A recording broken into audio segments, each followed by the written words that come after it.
지금부터 66년 전에 1950년 6월 25일 6.25 우리가 보통 사변이다 이렇게 이야기하는데 6.25 남침으로 이 대한민국이란 국가가 완전히 몰락할 뻔한 그와 같은 대규모 불행한 사건이 있었습니다.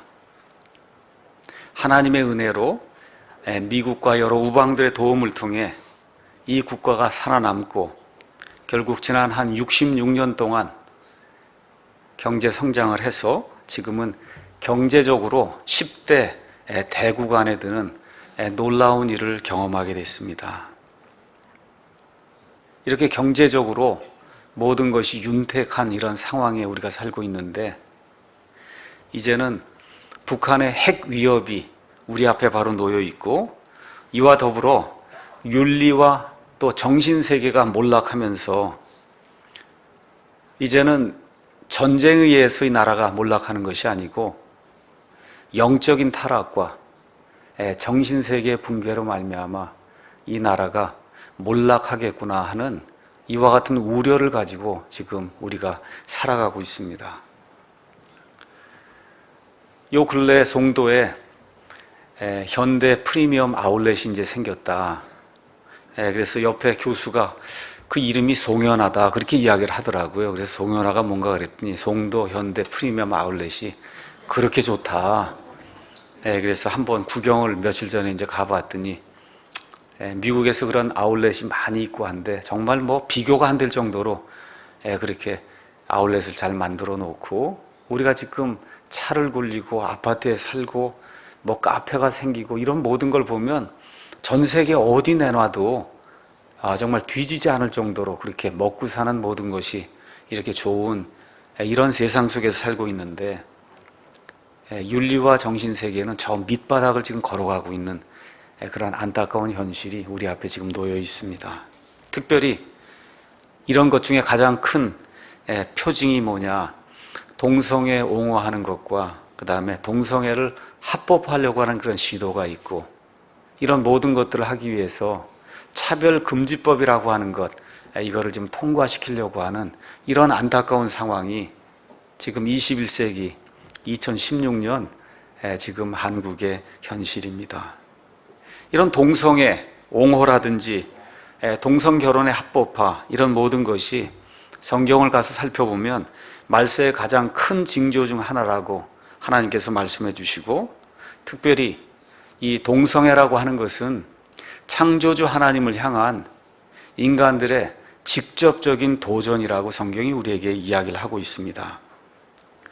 우리가 잘 아는 기독교 국가라고 하는 미국이 드디어 2015년 6월, 지금부터 약 1년 전에 동성애 결혼, 동성끼리의 결혼도 합법이다라고 대법원이 이제 판결을 내리고 그래서 동성끼리 결혼을 해도 부부로서의 모든 권리, 혜택을 누릴 수 있다.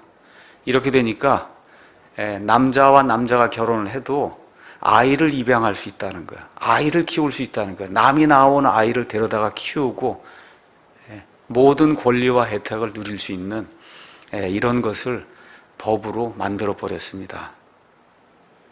여러분이 잘 알고 있는 모슬렘 대통령으로 알고 있는 버락 오바마 대통령이 이 사건, 이 판결을 두고 이번에 대법원 판결은 미국이 평등을 향한 행진에서 큰 걸음을 내디딘 것이라고 찬양하는 그와 같은 이야기를 우리가 1년 전에 들었습니다. 그 이후 미국에는 지난 1년 사이에 동성 부부가 33% 증가했고 현재 미국 내 동성 부부가 겉으로 드러난 사람만 100만 명이다. 지금 그렇게 통계가 나오고 있습니다. 우리나라의 특징은 좋은 것이든 좋지 않은 것이든 곧바로 미국 것을 수입을 해서 여과 없이 받아 쓰는 것이 우리나라의 가장 큰 특징이에요. 한국의 사정도 점점 동성애 확산, 동성애 옹호, 동성애 합법화 쪽으로 그렇게 진행이 되어 나가고 있습니다. 아시는 것처럼 지난해 처음 서울시청 광장을 동성애 이 축제를 위해서 열어주었고 지난해에 이어서 올해 2016년 6월 10일에도 퀴어 축제라고 하는 동성애 축제가 서울시청 앞에서 많은 사람들이 보는 가운데 공공연하게 열리게 됐습니다. 이번엔 우리 교회에서도 적극적으로 이거 저지하기 위해서 앞으로 좀 나아가야 되겠다 이런 생각을 하고 우리 성도들에게 광고를 했더니 한 100여 명이 자발적으로 그날 16년 6월 11일 오후에 햇빛이 내리쬐고 또 나중에 비가 오는 그런 열악한 환경 속에서도 여러 형제 자매들이 그 자리에 참석을 하고 국력이 이렇게 쓸데없는 방향으로 소모되고 있는 것을 우리 눈으로 직접 보는 그와 같은 안타까운 현실 속에 우리가 시간을 보냈습니다. 참으로 더 안타까운 것은 미국의 대사로 있는 리포트라고 하는 그런 그 미국 대사가 그 동성애자들 부수를 찾아가서 당신들 정말 중요한 일을 하고 있다. 앞으로도 계속 힘써달라고 하는 이와 같은 격려의 메시지를 전달했다고 일반 신문들이 전달하고 있고 미국의 대사뿐만 아니라 프랑스, 오스트리아, 영국, 핀란드, 덴마크, 독일 여기 대사관 관계자들이 다 거기 동성애 부스에 가서 동성애 하는 거 이거 정확하게 잘하고 있는 거니 앞으로도 계속 하라고 이렇게 격려하는 그와 같은 안타까운 일들이 지금 우리 눈앞에서 이루어지고 있습니다. 2016년 6월 12일 영국의 텔레그래프 신문은 앞으로는 학교에서 남학생도 치마를 입을 수 있다. 이러한 그 법령이 영국에서 통과가 됐다고 그렇게 전달하고 있고 또 며칠 전에 유튜브의 그 검색 로고 옆에 무지개 하트 모양의 이제 심볼이 이렇게 있어요. 그걸 딱 누르면은 그러면 동성애자가 된 것에 긍지를 느낀다고 하는 그런 채널이 이렇게 들어가요. 거기 그 채널에 들어가게 되면 우리나라를 비롯한 세계 곳곳에서 동성애자들이 동성애자로서 자신들이 가지고 있는 자부심을 설명하는 그와 같은 동영상들이 그 안에 가득 들어 있으면서 동영상을 통해서 동성애가 자연적으로 유포가 되는 그와 같은 안타까운 일들이 지금 이 시간 우리 눈앞에 지금 진행이 되고 있습니다. 2016년 7월로 영국의 게이 잡지 애티튜드라고 하는 그런 잡지에 표지에는 영국의 윌리엄 왕자가 잡지 커버에 등장을 해서 동성애를 영국 왕실도 지지한다라고 하는 이와 같은 것을 보여주고 있습니다. 또 며칠 전에는 미국의 다국적 기업인 도브라고 하는 여러분 비누 아시죠? 이런 거 아버지의 날 6월 19일 광고 1분짜리 이런 광고가 쭉 나오면서 나의 아버지 나의 영웅을 우리가 케어하자 돌보자 이거 좀 좋은 거예요. 근데 중간쯤 가면 1분 동영상 중간쯤 가면 동성애 커플이 이렇게 등장을 해서 아이를 키우는 엄마 아빠가 있는 거예요. 그렇죠? 그 아빠를 남자 아빠가 가서 키스하는 그런 장면 이런 것들이 그냥 공공연하게 온 세상에 퍼져나가는 이런 안타까운 일들이 우리 눈앞에 지금 놓여 있습니다. 6월 11일 시청 앞에 그 동성애 집회에 갔더니 그래도 우리 기독교인들이 살아있구나. 저거를 저지하기 위해서 나온 사람들은 기독교인들 뿐이 없더라고요. 뭐 2, 3천 명 동성애하는 사람들에 비해서 2, 3만 명 정말 10배나 되는 그런 많은 사람들이 나와서 어떻게 하든지 옳지 않은 것을 저지하기 위해서 애를 쓰는 그런 모습을 보고 그래도 기독교가 하나님께서 주신 그와 같은 책무를 그래도 감당하고 있구나. 이런 것들을 느끼면서 저런 바른 것들을 하기 위해서 우리도 역시 계속해서 지원하는 그런 일을 해야 되겠다 이렇게 느끼게 됐습니다. 그날 설교자로 나선 분이 아마 새 예단 교회 소강성 목사님이라고 하는 분인데 아마 유명한 분이신 것 같아요. 그분이 그 동성애 반대 설교를 하는데 그날 그 설교의 제목이 사랑하지만 반대합니다 이렇게 이제 돼 있더라고요. 여러분 6월은 호국 보훈의 달이다 그렇게 이야기합니다. 나라를 보호하기 위해서 애를 쓰시고 또 희생한 그런 분들 그분들을 기억을 하고 그분들이 애를 쓰며 희생하며 지켜준 이 나라를 저와 여러분이 보호하기 위해서 무슨 일을 해야 될 것인가 이거를 생각하는 그런 달로 국가가 지정을 해 놓았습니다. 우리 그리스도인들의 입장에서 무엇이 호국 보훈인가 그거를 목사로서 생각을 안 해볼 수가 없습니다. 그렇죠? 어떤 것이 나라를 보호할 수 있는 건가? 제가 지금 뭐 총칼을 들고 나가서 싸울 수도 없는 거고, 그렇죠? 그런 입장에서 목사로서 어떤 일을 하는 것이 정말 이 나라를 위한 것인가, 이런 생각을 이제 하는 가운데 목사와 교회가 할 수 있는 일은 최선을 다해서 하나님의 말씀을 있는 그대로 전달하는 거다, 이런 생각을 하게 됐습니다. 그래서 오늘은 그리스도인의 나라 사랑, 동성애 반대라고 하는 이와 같은 그 설교 제목을 가지고 성경 처음부터 끝까지 하나님께서 동성애에 대해서 무엇이라고 이야기하는가, 어떤 것이 정말 동성애자를 사랑하는 것인가, 어떻게 하는 것이 이 나라를 돕고 이 나라를 보호하는 것인가. 오늘 이 말씀은 그날 60이 된 6.25 전쟁은 거치지 않았지만 6.25의 그와 같은 그 아픔을 거치면서 지난 60년 동안 이게 살아온 이런 사람이 이 나라의 앞날을 걱정하면서 특별히 하나님께서 말씀을 선포하라고 하신 그 목사의 입장에서 성경 처음부터 끝까지 하나님께서 동성애라고 하는 이와 같은 악한 행위에 대해 무엇라고 이야기하시는가, 이걸 여러분에게 정확하게 전달해 주는 것이 목사로서 할 수 있는 최대의 국가 사랑이다, 이렇게 생각을 하고, 오늘 그렇게 주제가 좋은 주제가 아니에요. 그럼에도 불구하고 어쩔 수 없이 목사로서 할 수밖에 없는 그러한 일이기 때문에 하나님의 말씀을 대언하기 위해서 이 자리에 섰습니다. 먼저 하나님은 동성애를 미워하시는가, 아니면 동성애자를 미워하시는가, 여기에 대해서 생각을 해보겠습니다. 하나님은 동성애자만 미워하는가? 성경의 인간관에 대해서 말씀드리겠습니다. 성경은 사람이 수태되는 순간부터 악하다고 이야기를 하고 있어요. 수태가 되는 순간부터, 정자와 난자가 만나 이 아기가 수태되는 그 순간부터 사람은 악한 존재라고 이야기하고 있어요. 악한 경향을 띠고 태어나는 그런 존재다. 그래서 어쩔 수 없이 죄를 짓는다고 성경이 그렇게 이야기를 하고 있습니다. 그러니까 동성애자만 죄인이 아니고 이 땅에 태어난 모든 사람은 죄인이다. 성경이 그렇게 이야기하고 있어요. 하나님이 거룩하시기 때문에 죄가 있으면 그분과는 함께 거할 수 없다고 성경이 우리에게 이야기하고 있습니다.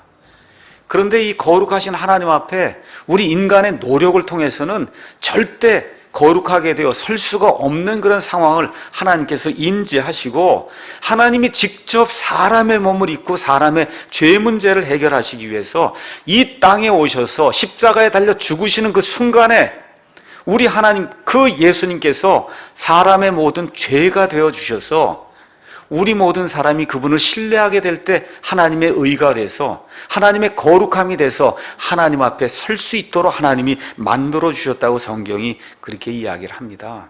그래서 동성애자든 아니면 살인자든 저와 여러분같이 예수님을 믿는 이런 사람이든 이 세상 모든 사람이 예수 그리스도 안에 들어오면 그러면 누구든지 새로운 창조물이 된다고 성경이 이야기를 하고 있는 겁니다. 그래서 고린도후서 5장 17절에 가서 보니까 누구든지 그리스도 안에 있으면 새로운 창조물이라, 보라 옛 것들은 지나갔으니 모든 것이 새롭게 되었도다, 성경이 그렇게 이야기를 하고 있습니다.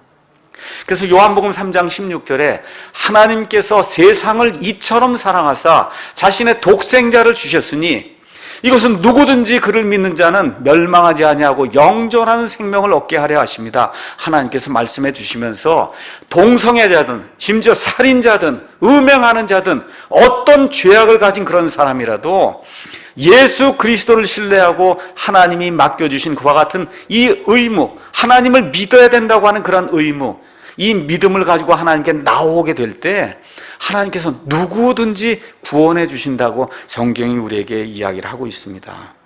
그래서 다시 말씀드려, 하나님은 동성애자만 미워하는 것이 아니고 하나님은 죄인들을 미워하세요.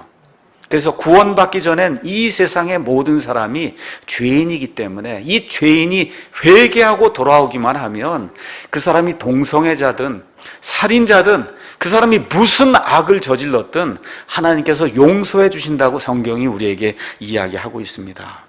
다시 말씀드립니다.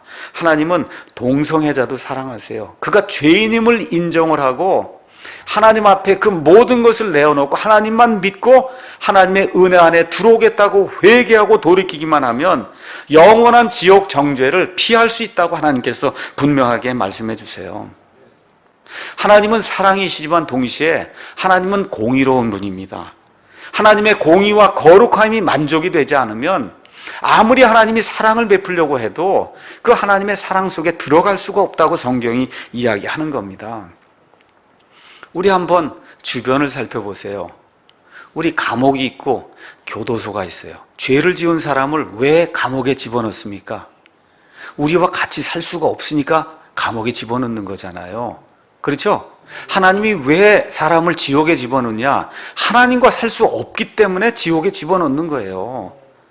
하나님의 거룩함에 만족을 시키지 않으면 하나님과 분리시켜 놓을 수밖에 없는 것이 하늘에서도 그대로 이루어지고 땅에서도 저와 여러분이 이루어지고 있는 걸 지금 눈으로 보고 있는 거예요. 그러니까 하나님이 나쁘다고 이야기하면 안 되고, 여러분, 저 죄인들이 왜 감옥에 가 있어요? 우리와 같이 살 수 없기 때문에 격리해 놓은 겁니다. 하나님도 그 일을 하신다고 성경이 이야기하는 거예요. 그래서 오늘의 이 설교도 동성애자들이 하나님이 무한히 베풀어 주신 그 은혜와 사랑을 깨닫고 돌이키도록 하기 위해서, 동성애자뿐만 아니라 이 땅에 태어난 모든 죄인들이 하나님의 은혜를 깨닫고 돌이키도록 격려를 주기 위해서, 위로를 주기 위해서 제가 듣기 싫은 이와 같은 설교지만 하나님의 말씀을 맡은 목사이기 때문에 어쩔 수 없이 여러분에게 말씀을 드리는 겁니다.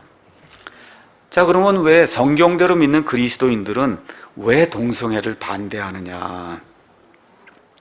성경에 가서 보시면 하나님이 미워하시는 것을 죄라고 성경이 이야기하고 있음을 우리가 알 수 있습니다. 죄가 많아요. 우리가 오늘 로마서 1장 가서 보니까 1장 29절부터 31절에 사람이 짓는 여러 가지 죄가 명단이 그 안에 나와 있어요. 모든 불의와 음행과 사악함과 탐욕과 악의로 가득하며 사람들이 시기와 살인과 논쟁과 속임수와 적개심으로 가득하고 수근수근하는 자요, 뒤에서 헐뜯는 자요, 하나님을 미워하는 자요, 업신여기는 자요, 교만한 자요, 자랑하는 자요, 악한 일들을 꾸미는 자요, 부모에게 불순종하는 자요, 지각이 없는 자요, 언약을 어기는 자요, 본성에 애정이 없는 자요, 화해하기 어려운 자요, 긍휼이 없는 자라. 이 세상의 모든 사람이 죄인이라고 하나님이 이야기하시면서 죄의 목록들을 여기에 지금 열거해 놓고 있습니다. 그들이 이런 일들을 행하는 자들은 죽어야 마땅하다는 하나님의 심판을 알면서도 본인들도 그렇게 하고 남들이 그렇게 하는 것을 부추기는 이런 사람들이 세상에 가득하다고 하나님이 말씀해 주십니다. 이런 죄가 이 세상에 많이 있는데 이 죄는 하나님이 다 미워하세요. 그런데도 불구하고 하나님이 더 큰 죄가 있고 그것보단 작은 죄가 있다, 그렇게 얘기해서 죄의 경중이 있다 이야기를 하세요. 하나님이 미워하는 가장 큰 죄가 뭐냐? 살인죄예요. 하나님이 미워하는 또 큰 죄가 뭐냐? 동성애라고 하는 죄입니다. 또 성경 가서 하나님이 미워하는 큰 죄가 뭐냐? 인신제사하는 죄예요. 하나님이 미워하는 또 큰 죄가 뭐냐? 짐승과 관계를 맺는 수관 같은 것이 하나님이 가장 미워하는 죄라고 성경이 우리에게 이야기하고 있어요. 하나님이 이토록 미워하는 이 네 종류의 죄, 왜 하나님이 이 죄들을 그토록 미워하실까? 우리 그리스도인들로 정확히 알고 이 말씀들을 정확하게 전달해 줘야 되기 때문에 오늘은 성경 처음부터 끝까지 왜 하나님이 구체적으로 이런 죄들을 특히 미워하시는가 여러분에게 말씀을 드리려고 합니다.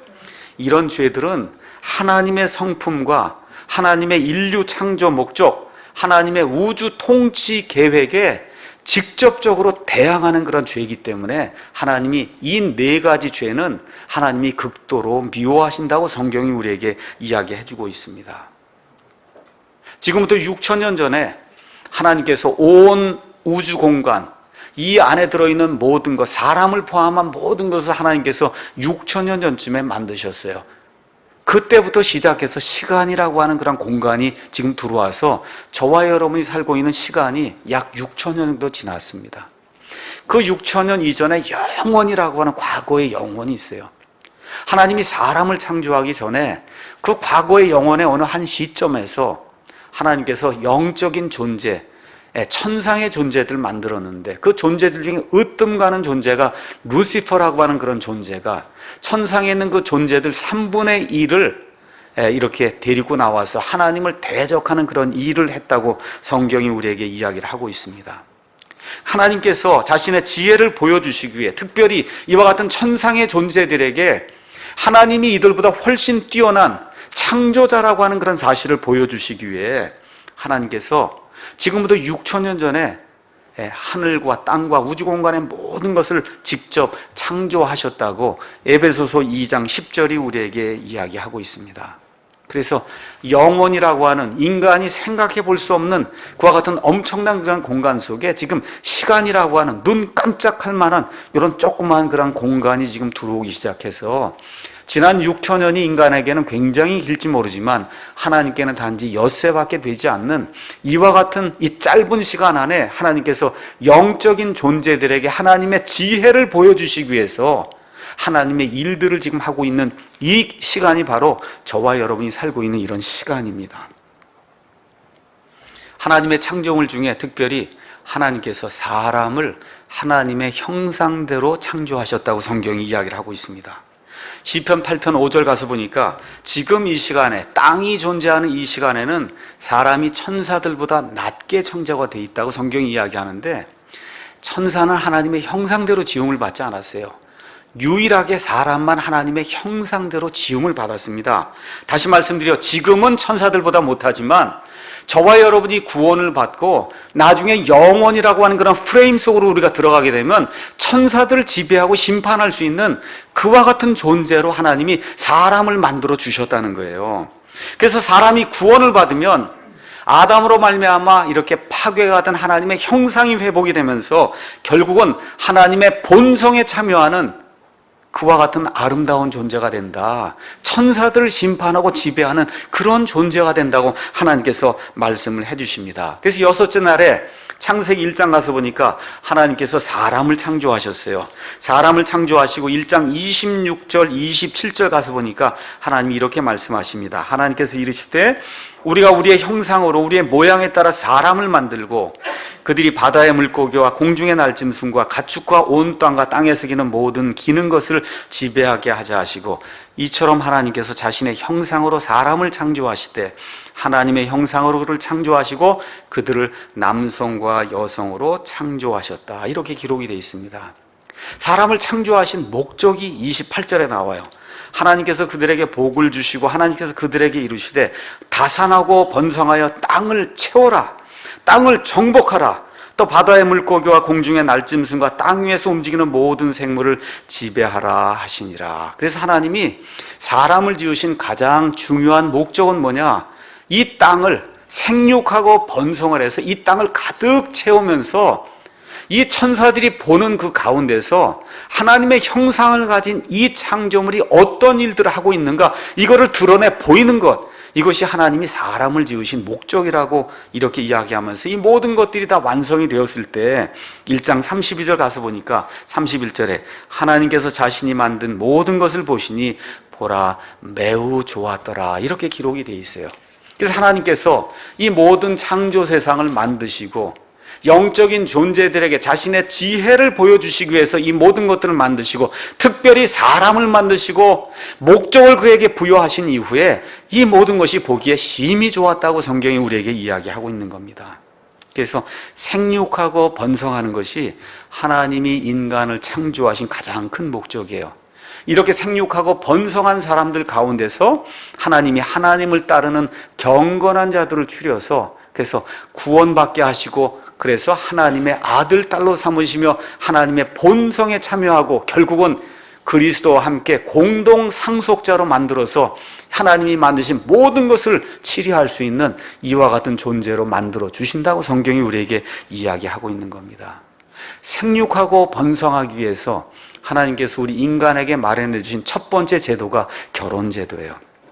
그래서 2장 27절에 한 남자가 한 여자와 결합해서 한 몸이 되는 이것을 통해서 이 결혼 제도를 통해서 그래서 생육하고 번성하라고 하나님이 말씀해 주셨어요. 그래서 한 남자와 한 여자가 결혼해서 하나님의 말씀대로 한 몸을 이루는 것, 이것 외에는 다 불법이라고 성경이 우리에게 이야기하고 있는 겁니다. 하나님이 먼저 아담을 창조하고 아담으로부터 또 다른 아담, 남자를 창조한 것이 아니라 여자를 창조하셨어요. 그래서 2장 23절에 하나님께서 그 여자를 만들고 아담 앞에 데리고 갈 때 아담이 이 여인을 보고 이제 이는 내 뼈 중에 뼈요 내 살 중에 살이라. 지금 아담이 고백하는 그런 내용이 나와 있습니다. 다시 말씀드려 서로 성이 다른 남성과 여성, 이 두 사람이 서로에게 부족한 것을 그것을 서로 메워주며 보완해주며 서로 사랑하면서 하나님의 인류 번성 계획을 이루도록 하나님이 이 사람들의 결혼을 축복해 주신 거예요. 이 일을 위해서 하나님이 남자와 여자에게 고유한 생식기관을 허락해 주셨어요. 남자의 생식기관이 다르고 여자의 생식기관이 다르도록 하나님 만들어 주셨고, 남자와 여자의 결합에 의해서만 번식이 되도록 생식이 되도록 하나님이 만들어 주셨습니다. 동성애자들은 항문성교를 하게 됩니다. 항문성교, 이것은 뭐냐? 하나님의 법칙에 위배가 되는 거예요. 하나님이 우리 몸에 여러 지체를 줬어요. 눈도 있고 귀도 있고 손도 있고 다 줬어요. 이 나름대로의 기능이 있는 거예요. 항문은 대변을 배출하라고 하나님이 주신 거예요. 이것 위에 다른 것으로 항문을 쓰면 그러면 순리를 영리로 바꾸는 거예요. 이것은 하나님의 기본 계획이 아니라는 겁니다. 그래서 항문 선교는 순리를 영리로 바꾸는 거예요. 항문 선교를 하게 될 때 전립선 내부의 연약한 표피 조직이 성관계 중에 찢기고 상처가 나서 더럽고 냄새나는 변비물과 각종 체욕으로 오염이 됩니다. 이렇게 되기 때문에 동성애를 하게 되면 임질, 매독과 같은 성병을 몸에 달고 살아야 되고 결국에는 에이즈라고 하는 불치병으로 삶을 마감하는 그런 경우가 다수라고 성경이 말하고 있고, 로마서 1장 27절이 분명하게 자기 몸에 거기에 합당한 보응을 받았다고 성경이 이야기를 하고 있는 겁니다. 동성애자들이 특별히 여러 가지 세균과 질병에 취약하다는 것은 이미 학계에 다 알려진 공공연한 그런 사실이에요. 또한 항문이 파괴가 돼서 평생 기저귀를 차고 다니는 그런 사람들이 많이 있다는 것도 다 알려진 그런 사실이에요. 이런 때가 오기 전에, 늦기 전에 빨리 회개하고 돌이켜야, 그래야 그 사람이 살 수 있기 때문에 어쩔 수 없이 오늘 목사가 하나님의 말씀을 전달하는 거예요. 하나님의 것을 순리대로 써야 하나님이 기뻐하신다. 구약 성경이 끝난 이후에, 구약 시대 4,000년이 끝난 이후에 하나님께서 직접 이 땅에 사람의 몸을 입고 오셨어요. 그 하나님, 그 예수님께서 결혼에 대해 이렇게 이야기하십니다. 마태복음 19장 4절에 가서 보니까 이렇게 이제 기록이 되어 있습니다. 제가 읽어드리겠습니다. 결혼 문제에 대해서 사람들이 질문하게 될 때 마태복음 19장 4절, 그분께서 대답하여 그들에게 이르시되 처음에 세상을 창조하실 때 그 처음에 그들을 만드신 분 하나님께서 그들을 남성과 여성으로 만드시고 말씀하시기를 이런 까닭에 남자가 아버지와 어머니를 떠나 자기 아내와 연합하여 그들 둘이 한 육체가 될지니라 하신 것을 너희가 읽지 못하였냐. 남자와 여자가 결합해서 하나님의 번식 계획에 참여하고 하나님의 공동 상속자가 되고 이런 것이 하나님이 원하는 거지, 그거 이외에는 불법이다. 신약시대에 들어오면서 사람의 몸을 입고 내려오신 하나님이 직접 우리에게 연거푸 말씀을 해주시는 거예요. 그래서 성경은 하나님을 두려워하는 것이 지혜의 시작이라고 이야기하는 겁니다.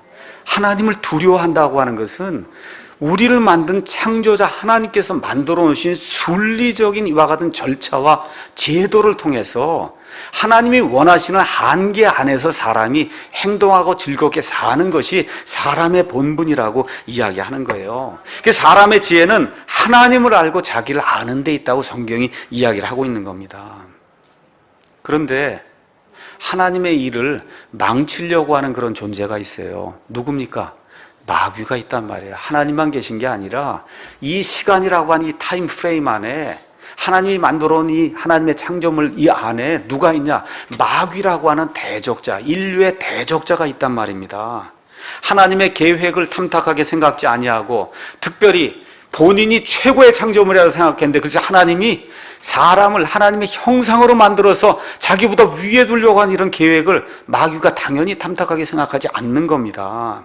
그래서 사람을 유혹해서 죄를 짓게 함으로 말미암아 결국은 창세기 5장 3절에 나와 있는 것처럼 아담 이후에 이 땅에 태어나는 모든 사람은 하나님의 형상을 가지고 태어나는 것이 아니라 일그러진 형상을 가지고 아담의 형상을 가지고 이 땅에 태어나서 모두가 죄인이 된다고 성경이 우리에게 이야기하고 있습니다.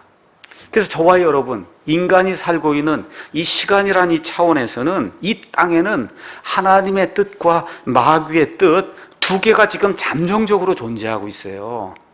과거의 그 영혼 속에 하나님의 뜻이 존재했는데 마귀가 그걸 거역하고 자기 뜻을 세워보려고 노력하던 그와 같은 무한대와 같은 시간이 있고, 지금 이 시대에는 저와 여러분이 살고 있는 시간이라는 공간 속에 하나님의 뜻과 마귀의 뜻이 있고, 이 모든 것이 완전히 끝나는 때가 있어요. 천년왕국이 끝나고 새하늘과 새 땅이 이루어지면 오직 하나님의 뜻, 그거 하나만 존재하는 그와 같은 영원한 시간이 우리에게 이제 다가오게 됩니다.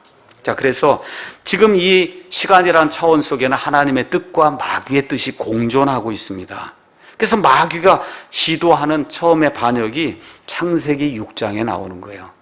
창조가 된 지 한 1000년쯤 지났을 때 창세기 6장에 가서 보니까 하나님의 아들들이 사람들의 딸들과 결합해서 하이브리드 거인 종족을 만드는, 그래서 어떻게 해요? 하나님의 인류 창조 계획을 무산시키려고 하는 그와 같은 의도가 공공연하게 성경에 기록이 되어 있습니다.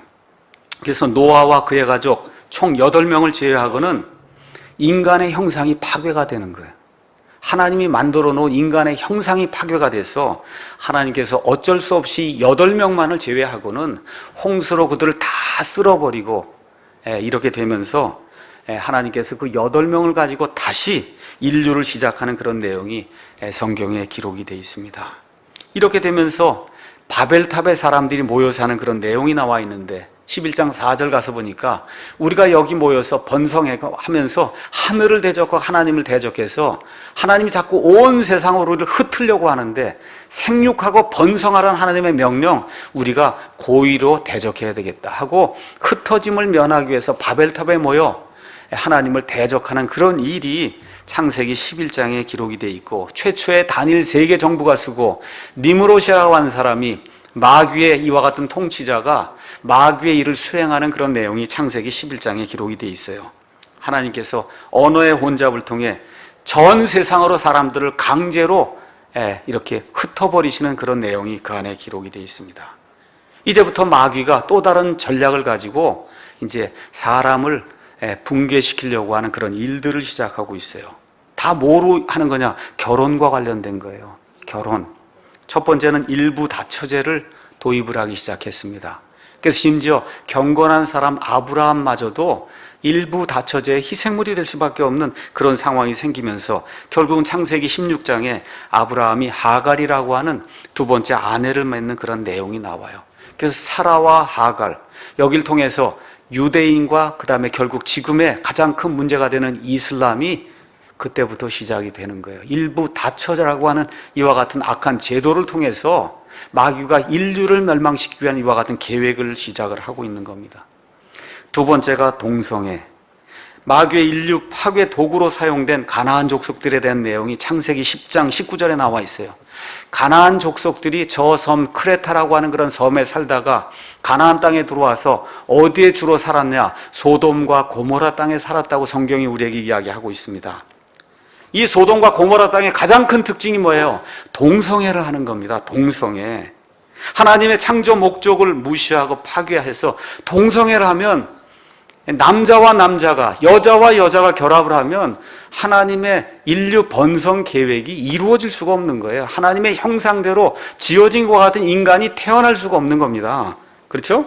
이런 걸 통해서 하나님께서 창세기 19장 25절, 26절 가서 보니까 이런 것들은 하나님이 허락하지 않는다고 해서 불과 유황을 비처럼 소돔과 고모라에 내려서 동성애를 행하던 그런 모든 사람들 완전히 진멸하는 그런 내용이 성경에 기록이 되어 있어요. 여기서 나온 단어가 소돔이라는 단어예요. 소돔이. 동성애를 미국 사람들 영어에서는 소돔이, 소돔이라고 얘기하고 이거 하는 사람을 소도마이트 그렇게 이야기하는 거예요. 동성애자 그렇게 나온 거예요. 이렇게 된 결과가 또 뭐냐? 롯의 근친상간이 나오는 거예요. 롯이 자기 두 딸과 결혼할 수밖에 없는 그와 같은 상황이 되면서 지금의 암몬 족속, 모압 족속, 다시 말씀드려 요르단강 동쪽에 있는 요르단이라는 사우디아라비아라는 이런 이슬람 하는 그와 같은 사람들이 근친상간을 통해서 나오면서 하나님의 씨를 대적하는 이와 같은 일들이 이제 생기게 된 겁니다. 자, 하나님의 은혜로 이집트를 탈출했어요. 이스라엘 백성이 이집트 탈출한 이후에 가나안 땅에 들어가게 됐습니다. 가나안 땅에 들어갈 때 하나님께서 모세를 통해서 구체적으로 레위기 18장에 분명하게 말씀해 주신 내용이 있어요. 가나안 땅에 들어가되 그 땅에 들어가면 가나안 사람들이 행하던 그런 방식대로 절대 해서는 안 되는 일 몇 가지가 있다. 그 일을 하기 때문에 그 땅이 그들을 토해낸다는 거예요. 너희가 그들의 행위를 본받아 그와 같은 일들을 하면 그 가나안 땅이 너희를 토해낼 거라고 하나님께서 경고해 주시면서 주신 몇 가지 악행이 있어요. 레위기 18장 21절 인신제사 안 된다는 겁니다. 인신제사, 하나님의 형상이 들어간 사람을 불로 태워 죽이고 그거를 희생 예물로 드리는 것 하나님이 극도로 미워하신다는 거예요. 극도로 미워하신다. 두 번째, 레위기 20장 13절 또 레위기 18장 22절에 나오는 것처럼 동성애 절대 안 된다는 겁니다. 이건 가나안 족속, 하나님이 미워하는 가나안 족속의 행위인데 절대 하면 안 된다. 레위기 18장 23절 짐승과 성적인 교접을 하는 수간 절대 안 된다 말씀하시며 레위기 20장 15절 16절에 다시 한번 이야기하는 거예요. 하나님이 이렇게 연거푸 절대 이런 일을 하면 안 된다. 이게 뭐하고 상관이 있어요? 하나님의 형상하고 상관이 있고 하나님의 창조 목적하고 직접적으로 부딪히는 거기 때문에 이런 일은 절대 하면 안 된다고 하나님께서 누누이 경고해 주셨음에도 불구하고 성경 가서 보니까 결국 이스라엘 족속이 가나안 족속의 영향을 받아 그들의 행위를 본받았고 결국 여러분이 아시는 것처럼 사사시대로 넘어가게 되면 이 이스라엘 12지파 가운데 베냐민 지파가 동성애를 옹호하는 가운데 나머지 11지파하고 전쟁을 벌여서 결국 여러분이 사사기 19장에서 21장 가서 보면 동성애 사건 때문에 베냐민 지파 거의 전체가 멸절될 뻔한 그와 같은 악한 일이 성경에 기록이 되어 있습니다. 이스라엘과 유다가 그 이후에 왕정 정치를 확립하고 결국은 바알과 아스타롯을 섬기다가 패망하게 되는데 바알과 아스타롯 그 숭배에 가장 중요한 것이 뭐냐? 그 신전에 가서 음행을 하는 거예요. 동성애를 하는 겁니다. 이와 같은 악한 일을 하게 될 때 결국은 그 땅이 그들을 토해내게 돼서 결국 이방 민족들의 땅에 가서 잡신들을 섬기는 그와 같은 내용이 성경에 기록이 되어 있는 거예요. 그래서 저와 여러분이 열왕기상, 열왕기하, 그 다음에 역대기상, 역대기하를 가서 보면 유다의 왕국에 좋은 왕들이 나옵니다. 그 왕들의 업적을 가서 보면 동성애를 척결하는 게 꼭 거기 나오는 거예요. 르호보암 왕의 통치 열왕기상 14장 22절 24절 가서 보니까 르호보암이 왕이 되었을 때 그 땅에 이 남색하는 자들 동성애자들이 많았다고 기록하면서 가나안 족속의 행위를 본받는 그런 자들이 있었다고 성경이 이야기를 하고 있습니다. 바로 그 이후에 열왕기상 15장 11절에서 12절 가서 보니까 성경에 나오는 좋은 왕 중에 하나는 아사가 한 가장 큰 일이 뭐냐? 남색하는 자를 척결했다고 성경이 이야기를 하고 있어요. 바로 그 이후에 여호사밧이라고 하는 아주 중대하고 중요한 그런 왕이 나옵니다. 열왕기상 22장 46절 가서 보니까 그가 왕이 된 이후에 행한 가장 중요한 일이 동성애자 척결이라고 성경이 이야기를 하고 있어요. 열왕기하 23장 7절 가서 보니까 요시아라고 하는 훌륭한 그런 왕이 나오는데 그 왕이 한 가장 중요한 일 중에 하나가 뭐냐? 동성애자 척결이라고 성경이 우리에게 분명히 이야기하고 있는 겁니다. 그러니까 동성애 이야기는 오늘날의 이야기가 아니라 이스라엘 백성, 하나님의 선민으로 택함을 받은 그 이스라엘 백성 가운데서도 공공연하게 이루어진 그런 일이고 그 일이 어디에서 왔냐? 가나안 족속에게서 왔다는 거예요. 그 가나안 족속에 그 일을 전달해 준 사람이 누구냐? 마귀라고 성경이 우리에게 이야기하고 있는 겁니다. 열왕기하 21장 6절 가서 보시면 므낫세라고 하는 악한 왕이 나오는데 그 악한 왕이 행한 악한 일 중에 하나가 뭐냐? 자기 아들을 인신제사로 악한 신에게 바치는 그런 일을 했고, 그것이 결국은 하나님의 마음을 돌리게 해서 이스라엘 백성, 유다 백성이 이 바빌론 포로 생활을 갈 수밖에 없는 그런 악한 일이 므낫세의 악한 행적 때문에 생겼다고 성경이 우리에게 이야기하고 있는 겁니다. 이것이 구약 성경에 나와 있는 동성애에 관한 모든 기록이에요. 그러면 세상의 역사는 어떻게 돼 있냐? 세상 역사를 좀 말씀드리겠습니다. 지금까지 여러 제국이 인류 역사 속에 존재해 왔어요. 많은 그런 제국들이 몰락을 했습니다. 그 몰락한 그 특징 중에 하나가 뭐냐? 동성애의 창궐이에요. 여러분이 알고 있는 것처럼 로마 제국이 멸망했습니다.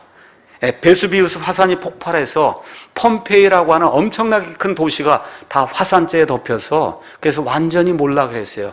지금 가서 그 폼페이를 캐내니까 거기 있는 벽화 이런 모든 것들이 다 뭐를 보여주고 있어요?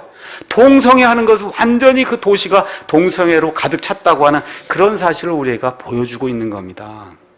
주후 9세기경에 그동안 한 2000년 동안 마야 문명이 이 아메리카 대륙에 급격하게 이렇게 발전했는데 어느 날 갑자기 마야 문명이 사라지게 된 겁니다. 이상하게 그 지역에는 6개월 이상 비가 늘 오는 그와 같은 우기가 있어서 도저히 가뭄으로 멸망할 수 없는 그런 지역인데 마야 문명이 왜 멸망했냐? 가뭄이 일어나서 멸망했다는 거예요. 그 멸망의 원인이 뭐냐?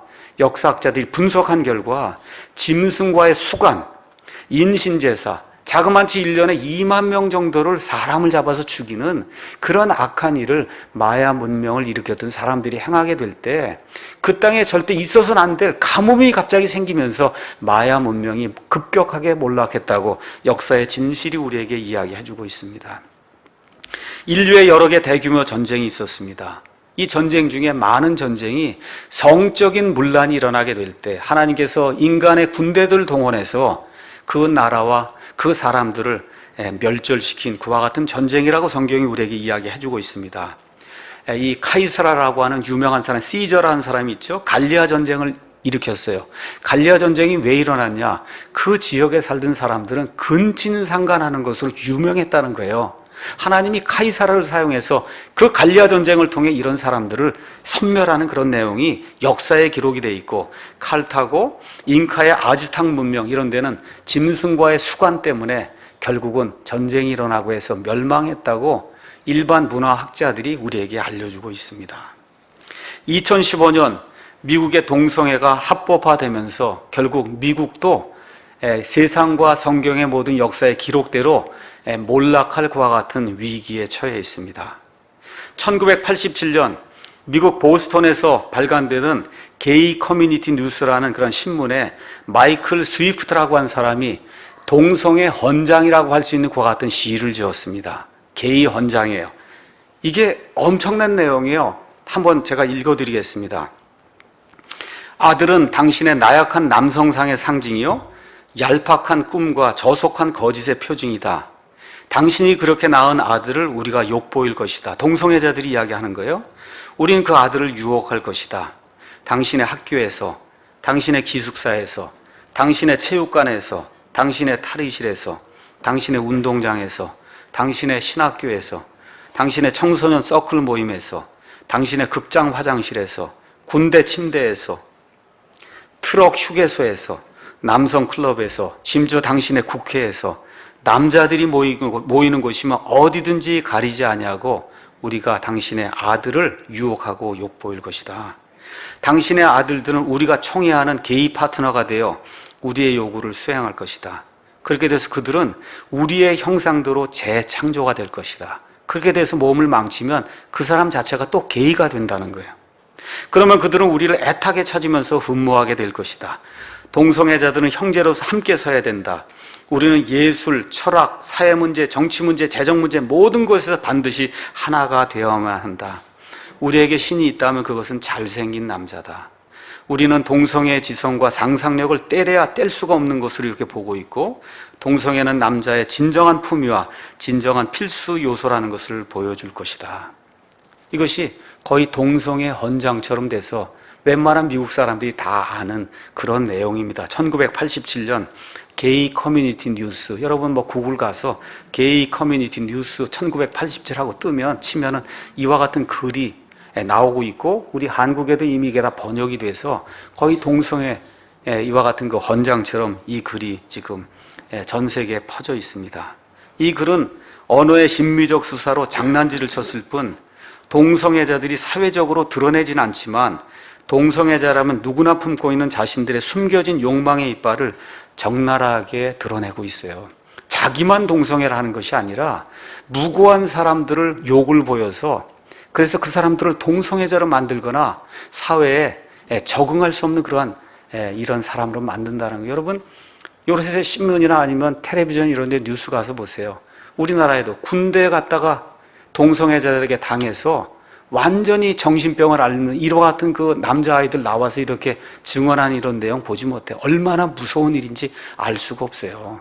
본인만 동성애를 하는 것이 아니라 사회 전체를 동성애 사회로 만들기 위해서 이렇게 노력하는 이와 같은 집단들이 동성애 집단이기 때문에 우리가 그와 같은 것들을 어떤 식으로 최선을 다해서 저지해야 되는 것이 그리스도의 임무라고 성경이 우리에게 이야기하는 겁니다. 이들이 결코 혼자서 조용하게 살 수 없고 반드시 주위의 정상적인 동성들 자기들처럼 동성애자로 물들여야 되는 이유가 있어요. 자신의 망가진 영혼이 자기도 통제할 수 없을 만큼 뒤틀린 성욕을 화산처럼 내뿜고 있기 때문에 나도 망했기 때문에 남도 망해야 된다, 이와 같은 그런 생각을 가지고 주변에 있는 그와 같은 그 안타까운 그런 남성들을 동성애 이런 걸 통해서 욕을 보이고 결국 사회에 적응할 수 없는 그런 인간들로 만든다는 겁니다. 이것은 정상적인 인간의 성욕을 넘어서는 것으로 영적인 세계의 악이 인간의 뒤틀린 영혼을 사로잡아 그의 성욕을 분출시킬 때 발생하는 악한 현상이라고 우리가 분명하게 이야기할 수가 있습니다. 동성애는 지금 전 세계 사회 전체의 병리 현상이에요. 전 세계가 다 한마음이 돼서 동성애를 합법화하려고 추진하고 있고 또 차별금지법을 추진하고 있어요. 이제는 교과서에도 남자와 남자가, 여자와 여자가 한 가정을 이루는 게 정상적인 결혼생활의 하나라고 교과서에 나오는 그런 시대에 우리 아이들이 학교를 다니면서 지금 공부를 하고 있기 때문에, 사회 교과서가 그렇게 돼 있기 때문에 아이들이 하나하나 이런 게 물들다 보니까 동성애자가 이렇게 결혼해서 사는 게 그게 뭐가 이상하냐고 우리 부모들에게 이야기하는 그런 시대에 지금 우리가 살고 있는 겁니다. 그렇게 살면 어떠냐는 거예요. 그렇게 아이들이 그렇게 이야기를 하고 있는 거예요. 또한 음지의 동성애자가 굉장히 많아요. 여러분이 알고 있는 것처럼 애플의 최고 경영자 팀 쿡이 동성애자예요. 세상 사람들의 영웅 아닙니까? 이런 사람이 공공연하게 내가 동성애자라고 이야기하고 커밍아웃을 하기 때문에 이 아이들이, 특히 아이폰 사용하고 이렇게 하는 그런 아이들이 저 사람도 그런데 나는 하면 어떠냐 하고 동성애로 이렇게 빠져나가는 그와 같은 일들이 비일비재하게 지금 발생하고 있습니다. 실제로 동성애자들은 블루칼라 노동자 계층보다는 고소득 화이트칼라 계층에 많이 분포하고 있으며 일반적인 화이트칼라보다는 영화계, 모델계, 연예계 등의 문화산업 상류층에 특히 집중이 돼 있어요. 이런 사람들이 어디에 많이 나와? 미디어, 이 동영상 이런 데 많이 나와서 동성애를 자꾸 파급을 시키기 때문에 동성애가 자꾸 확산이 되는 겁니다. 더욱 놀라운 사실은 글로벌 파워 집단이라고 할 수 있는 IOC, FIFA, UN 이런 관련 기구의 고위층의 동성애자들이 상당히 많이 분포가 돼 있다는 겁니다. 이런 것은 일반에는 잘 알려져 있지 않지만 실질적으로 상당한 역사가 이와 같은 사실을 우리에게 보여주고 있어요. 어쨌든 이런 이유 때문에 영화, 드라마, 잡지, 대중가요계를 좌지우지하는 엘리트들 상당수가 의식적으로 또 무의식적으로 동성애를 조장하고 있는 거예요. 우리나라에서도 2014년 10월에 박원순 시장이 미국 샌프란시스코 지역 언론 샌프란시스코 이그제미나라고 하는 그런 신문과의 인터뷰에서 동성애 관련 자신의 입장을 분명하게 밝혔습니다. 아시아 최초로 한국이 동성 결혼을 합법화하기를 본인이 원한다. 그런데 개인적으로도 동성애자의 인권을 보호하는 거 개인적으로 찬성하지만, 그런데 한국에서는 기독교의 힘이 매우 강하기 때문에 이게 어렵다. 그게 뭐야? 기독교가 좀 부패하기를 원하는 이와 같은 내용의 발언을 지금 하고 있는 겁니다. 하나님께서 동성애에 대해서 무엇라고 이야기하는가?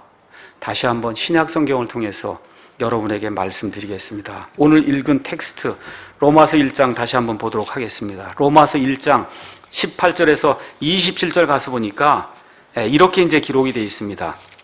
1장 18절. 하나님의 진노가 불의 안에서 진리를 붙잡아두는 사람들의 모든 경건치 아니한 것과 불의를 대적하여 하늘로부터 계시가 되었다. 하나님의 진리를 알면서도 불의 속에서 하나님의 진리를 대적하는 그런 사람들 향해 하나님이 진노하신다는 거예요. 이는 하나님을 알만한 것이 그들 속에 분명히 드러나 있기 때문이라. 이 세상 믿지 않은 사람들도 하나님이 창조하셨다는 그런 사실을 알 수 있다는 겁니다. 하나님께서 그것을 그들에게 분명히 보이셨다는 거예요. 어떻게 알 수 있느냐? 세상의 창조 이후로 하나님이 만드신 이런 모든 창조 세상을 통해 창조자가 없이는 이 땅과 우주가 저와 여러분이 존재할 수 없다는 것을 믿지 않는 사람들도 다 알 수 있도록 하나님이 만들어 주었기 때문에 어느 누구도 변명할 수 없다고 성경이 이야기하는 겁니다. 그런데 이와 같은 사람들이 하나님을 대적하기 위해서 하는 일이 뭐냐?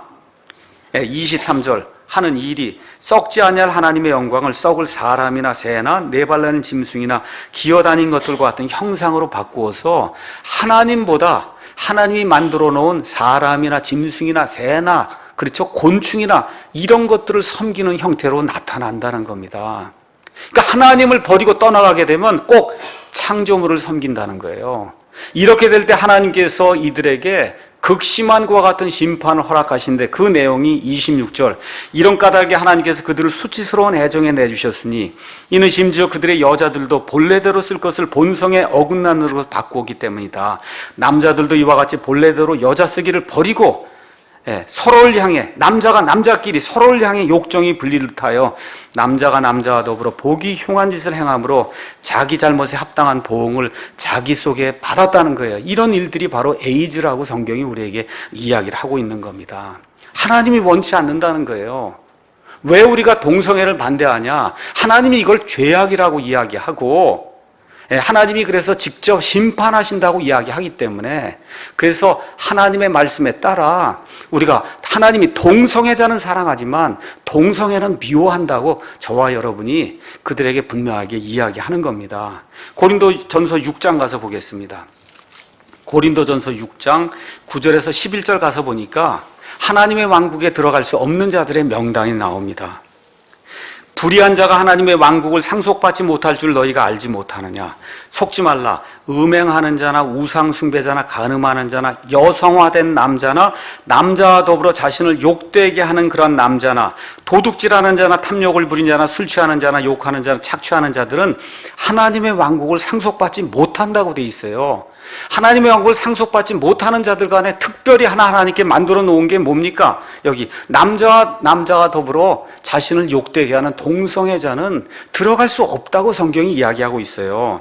너희 중에 이 같은 자들이 덜어 있었으나 너희가 우리 하나님의 영을 통해 주 예수님의 이름으로 씻기고 거룩히 구별돼 의롭게 되었느니라. 과거에 이런 일을 했어도 예수님께로 돌아와서 회개하고 돌이키고 하나님의 의를 힘입으면 하나님 모든 것을 용서하시고 하나님의 왕국에 들어갈 수 있는 그런 자로 삼아 주신다고 성경이 이야기하고 있습니다. 디모데전서 1장 가서 잠깐 보겠습니다. 디모데전서 1장 9절 가서 보니까 이렇게 기록이 되어 있어요. 이것을 알라. 곧 율법은 의로운 사람으로 인해 만들어지지 아니하고 오직 법을 무시하는 자와 불순종하는 자와 경건치 아니한 자와 죄인과 거룩하지 아니한 자와 속된 자, 아버지를 죽이는 자와 어머니를 죽인 자와 사람을 죽인 자, 음행을 일삼는 자와 남자와 더불어 자기를 더럽히는 자, 이런 사람들을 위해서 하나님의 말씀 율법이 주어졌다고 성경이 이야기를 하고 있어요. 그래서 결론의 말씀을 드리면 동성애는 하나님의 창조 질서에 반대가 되며 하나님의 왕국에 합당하지 않다고 성경이 신약 성경이 특별히 우리에게 구체적으로 이야기를 하고 있어요. 그렇기 때문에 동성결혼은 하나님의 말씀에 비추어 때 불법입니다. 이 교회는 어떤 데냐? 사람들에게 복을 주는 그런 장소가 교회예요. 근데 교회와 목사가 하나님의 저주와 정죄를 가져오는 동성애나 아니면 동성결혼을 묵인하거나 승인하면 안 된다는 겁니다. 그렇기 때문에 어쩔 수 없이 하나님의 말씀을 가르쳐야 될 목사이기 때문에 오늘 신약과 구약에 나와 있는 동성애 관련 모든 말씀을 여러분에게 말씀드리며 이것이 내 말이 아니라 우리를 창조하시고 우리를 심판하실 그 하나님이 아니라고 이야기하기 때문에 이것이 죄악이라고 여러분에게 말씀을 드리는 거예요. 그러면 동성애자도 구원받아 천국에 갈 수 있느냐 말씀드리겠습니다. 구원은 하나님의 은혜로 거저받는 거예요. 맞습니까? 누구든지 죄를 회개하고 돌이켜 하나님만 신뢰하면 누구든지 구원을 받을 수 있어요. 이 누구든지 안에는 동성애자도 들고 저와 여러분 다 들어있는 거예요. 이 땅에 사는 사람과 죄인 아닌 사람이 어디 있어요? 그렇죠? 누구든지 하나님만 신뢰하고 하나님께서 마련해 주신 구원의 방법 예수 그리스도 바로 그분만 신뢰하면 하나님이 거저 구원해 주세요. 그렇죠? 그러니까 동성애자도 구원받아 하나님의 왕국에 들어갈 수 있는 겁니다. 그런데 그렇게 되려면 회개를 해야 돼요. 그 회개의 증표는 뭐냐? 내가 동성애를 했으면, 회개했으면 안 해야 되는 게 회개의 증표예요. 이것이 나타나야 된다고 성경이 우리에게 이야기하고 있는 겁니다. 천국에는 동성애자가 없다고 성경이 이야기해요. 천국에는 오직 회개한 사람만 있습니다. 우리 한번 가서 신명기 23장 말씀 한번 보도록 하겠습니다. 신명기 23장 17절, 18절 가서 보시면 하나님이 이 창녀와 그 다음에 남색하는 자에 대한 말씀을 주시는데 그 말씀이 뭐라고 기록이 되어 있냐? 17절 이스라엘의 딸들 중에 창녀가 있지 못하며 이스라엘의 아들들 중에 남색하는 자가 있지 못할지니 여자 중에는 창녀가 나오면 안 되고 남자 중에는 동성애하는 자가 나오면 안 된다 하면서 너는 창녀의 품삯, 여인이 받는 그거는 창녀의 품삯이라고 기록하고 그 다음에 동성애자, 남자가 받는 몸값은 개의 몸값이라고 했어요. 개로 표현하고 있어요. 왜 그래요? 학문 선교를 하기 때문에 개로 표현하고 있는 거예요. 동성애자를. 그런데 하나님의 말씀 요한계시록 22장 14절 가서 보니까 이렇게 기록이 되어 있습니다. 요한계시록 22장 14절 15절 거기 가서 보니까 개들과 마법사들과 음행을 일삼는 자들과 살인자들과 우상 숭배자들 거짓말을 좋아하며 지어내는 자는 하나님의 도시 새 예루살렘 밖에 있다고 얘기해요. 여기 나와 있는 개가 우리가 키우는 개가 아니에요. 사람들 중에 하나님이 미워하는 일, 이런 일들을 행하는 그런 사람을 성경이 이렇게 지금 표현하고 있는 겁니다. 남창을 이야기하는 거예요. 그리고 우리 교회는 어떠한 태도를 가져야 되냐? 다시 말씀드려요. 죄는 미워하지만 죄인은 사랑해야 되는 데가 교회입니다. 그러니까 동성애자가 죄를 회개하고 이 교회 안에 들어오면 얼마든지 우리가 환영을 하고 하나님의 아들, 딸, 과거에 우리도 다 그와 같은 죄를 짓고 살던 그런 사람이기 때문에 그 사람이 회개하고 돌아오면 얼마든지 받아주고 우리의 멤버로서 주님의 일을 할 수 있도록 우리 교회가 그렇게 만들어야 되는 데가 이 교회입니다. 그런데 회개하는 일이 없고 동성애를 계속 하는 가운데 이 교회에 계속 머무르게 되면 이 교회 안에 악의 씨가 뿌려지기 때문에 그런 상태에서는 교회가 받아줄 수 없는 거예요. 왜 그래요? 음탕한 눈을 가지고 자기가 삼킬 자를 계속 교회 안에서 찾기 때문에 안 된다는 겁니다. 이런 일은. 지금 그리스도인의 임무가 뭐냐 말씀드리고 마치겠습니다. 예수님께서 우리를 세상의 빛과 소금으로 불러주셨어요. 세상에 썩는 것을 막아야 될 것 같은 책무가 우리에게 있다고 성경이 우리에게 이야기하고 있습니다. 그래서 특별히 우리 예수 믿고 구원받는 사람들은 국가의 안위를 위해 기도할 책임이 있다고 성경이 우리에게 이야기하면서 디모데전서 2장 1절에서 2절 가서 보니까 우리 그리스도인들이 해야 될 가장 큰 책무가 뭐냐? 국가의 안위를 위해서, 지도자들을 위해서, 국가의 이 윤리적 정신 상태 이런 걸 유지하기 위해서 그래서 국가를 위해서 기도해야 된다고 성경이 우리에게 이야기하고 있어요. 그래서 우리가 할 수 있는 거 우리가 지금 나가서 총칼 들고 싸울 수 있는 거 아닙니다. 우리가 할 수 있는 일이 뭐냐? 하나님의 말씀 온전히 선포하는 거예요. 온전히 선포하면서 우리에게 주어진 권리, 투표할 수 있는 그런 권리를 우리 그리스도인이 바르게 사용해야 되는 겁니다. 제가 여러분에게 오늘 중대한 거 말씀을 드릴게요. 저와 여러분 그리스도인 맞습니까? 이 그리스도인이라고 하는 정체성이 지방색, 학벌, 인맥보다 중요한 거예요. 투표를 할 때 전라도, 충청도, 뭐 부산, 서울 이걸 보고 투표하면 안 되고 그리스도인의 가치와 정체성을 지킬 수 있는 그런 사람을 향해 투표해야 되는 거예요. 이게 안 되기 때문에 이 나라가 어려운 겁니다. 이렇게 반대를 하다가도 투표하는 날 가면 나는 전라도 사람이 전라도, 나는 경상도, 나는 충청도 사람이니까 충청도를 찍기 때문에 이 나라가 안 되는 거예요. 어떤 사람을 그리스도인이 바르게 찍어야 되냐? 첫째, 국가의 안보를 정확하게 인식하고 이 나라의 안보를 지켜줄 사람을 저와 여러분이 찍어야 되는 거예요.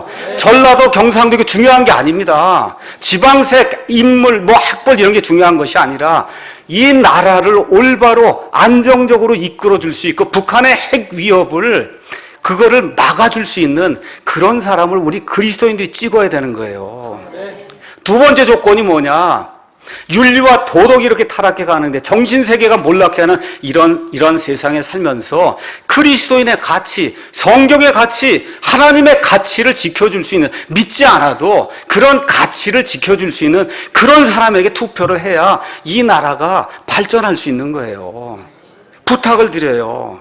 여러분, 투표할 때 정상적으로 그리스도인의 가치를 지킬 수 있는 그런 사람에게 투표를 해야만 이 나라가 건강하게 유지가 될 수 있는 거예요. 국가와 안보, 동성애 등 문제에서 정신세계가 무너지게 되면 그러면 저와 여러분이 누리는 이런 모든 자유, 이런 모든 게 다 없어지게 됩니다. 기억하셔야 돼요. 6월은 호국 보훈의 달이다 그렇게 이야기하고 있어요. 우리가 할 수 있는 일 다른 거 없어요. 기도하고 목사는 올바르게 말씀을 선포하고 여러분도 가서 올바르게 복음을 전파하는 것, 하나님의 말씀만 올바로 전파가 되면 이 나라가 분명하게 설 수 있다고 성경이 이야기하고 저도 그렇게 믿고 있습니다. 이 일을 위해서 우리가 바르게 해야 된다. 바르게 해야 돼요. 이것뿐만 아니라 기회가 있어서 투표하게 되면 그리스도인의 가치, 하나님의 말씀의 가치를 믿지 않는데도 그걸 지켜주려고 하는 그런 사람 쪽에 우리 그리스도인들이 투표를 해야만 이 나라의 장래가 밝게 유지가 될 수 있다. 꼭 기억을 하시고, 지방색이 아니고 인맥이 아니고 학벌이 아니라 나라의 가치, 국가의 가치, 그리스도의 가치를 지켜줄 수 있는 그런 사람을 우리가 선정을 해서 투표를 해야 되는 거예요. 그래서 동성애자를 진정으로 사랑한다면 동성애자들에게 진실을 이야기해 줘야 돼요. 그 진실은 뭐냐? 동성애는 하나님이 극도로 미워하는 죄예요. 그걸 알려줘야 되는 겁니다. 그것은 유전이 아니라 고칠 수 있는 거예요. 유전이 아닙니다. 그건 고칠 수 있는 거예요. 사람의 습관입니다. 고칠 수 있는 거예요. 또 뭘 알려줘야 되냐? 그대로 두면 망한다고 하는 걸 알려줘야 돼요. 에이즈에 걸리든지 평생 기저귀 차고 다니는 이런 악한 이들 평상적인 생활할 수 없다는 걸 알려줘야 되는 거예요. 또 뭘 알려줘야 되냐? 국가 몰락의 원인이 된다는 거예요. 여러분, 군영법 92조 6항 학문 성교를 금지하는 그와 같은 이 군영법을 지금 고치기 위해서 나라가 난리지 않습니까? 군대 내에 학문 성교가 이루어지면 이 국가는 망하게 되는 거예요. 누가 군인을 하겠어요? 그렇지 않습니까? 이런 일들 저지하기 위해서 우리 그리스도인들이 최선을 다해야 되고 할 수 있는 재물도 써야 되는 겁니다. 또 뭘 알려줘야 되냐? 인류의 몰락이 이루어진다는 거예요. 동성애가 창궐하면 그 제국이 멸망했다는 것을 역사가 우리에게 보여주고 있기 때문에 이런 것들을 우리가 애절한 그런 심정을 가지고 정죄하는 그런 입장이 아니라 애절한 그런 심정을, 이게 역사적으로 드러난 그런 사실이다.